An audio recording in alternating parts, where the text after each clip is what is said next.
My whole life has been a series of risk-taking and payoff. I never really plotted my lifelong goal and my 5-year plan like I do in business. It's always been, looking at what's in front of me today, seeing opportunities or having them come my way.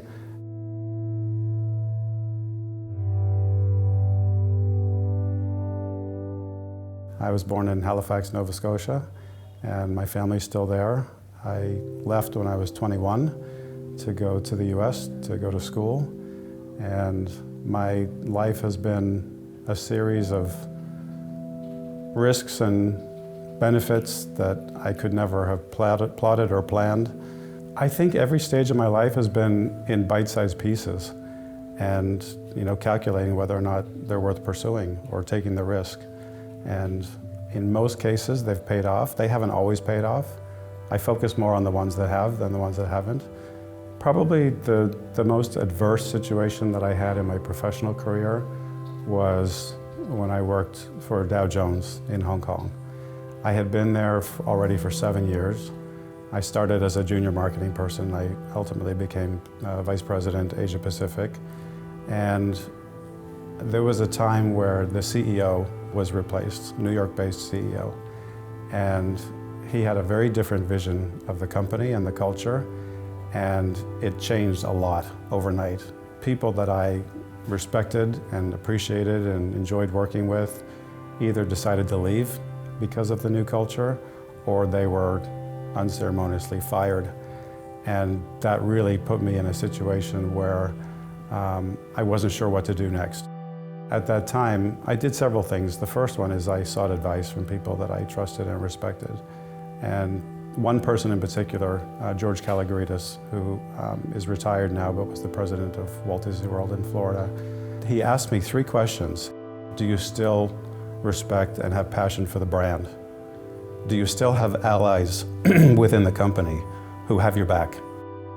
Do you still have the personal passion and the energy to do the job? And at that time, the answer was yes. But over time, the answer to 2 of them became no. Because a lot of the people that had my back and the people who were allies left. And I felt like I was starting to rebuild my reputation with the new management team. And I started to lose my ability to give 100%. So I decided at that time that it was time to leave. When I moved from Florida to Paris, I had no experience in Europe at all. And when I moved to Hong Kong, same thing. I moved from Disney to Dow Jones. I had no experience in publishing, I had no experience in media at all, and I had no experience in Asia Pacific. And because I was new in Asia, I had no Asia experience, and because I was changing industries, I thought, someone's really gonna have to take a chance on me. I have to prove them right. So his advice worked.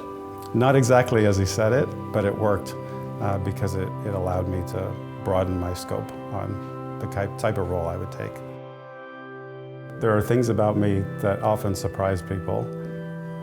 One is that I'm extremely introverted, and I can't be introverted in my career because I couldn't be successful as an introvert. And it drains my energy to be in a big forum and to be in an extroverted setting. And I realized, fortunately, early in my career, that I had to overcome that I had to fake it. I had to fake being an extrovert. Also, I'm very highly principled, sometimes to a fault. But for me, right and wrong is more black and white than it is with others. I'm passionate about quality, and I'm passionate about doing things well, which I guess is linked to quality. I expect the same of people around me. Outside of work, fitness is important, quality time with people. I love to stay home as an introvert. Home projects are a big thing. There are things in my life where I don't regret having done them, but I wouldn't do them again.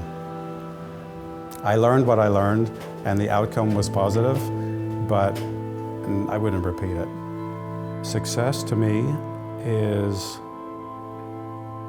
maintaining happiness and balance. I've gone further than I ever expected that I could, both in terms of just capability, but also in terms of balance. But it's very important to me to maintain a happy, balanced life.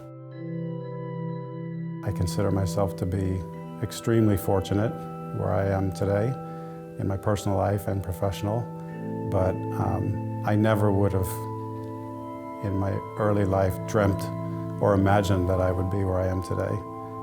It's sort of like you don't know what you don't know. I couldn't have wished for something that I didn't know was out there. And I feel today like I'm the benefactor of good experiences and good relationships and good luck.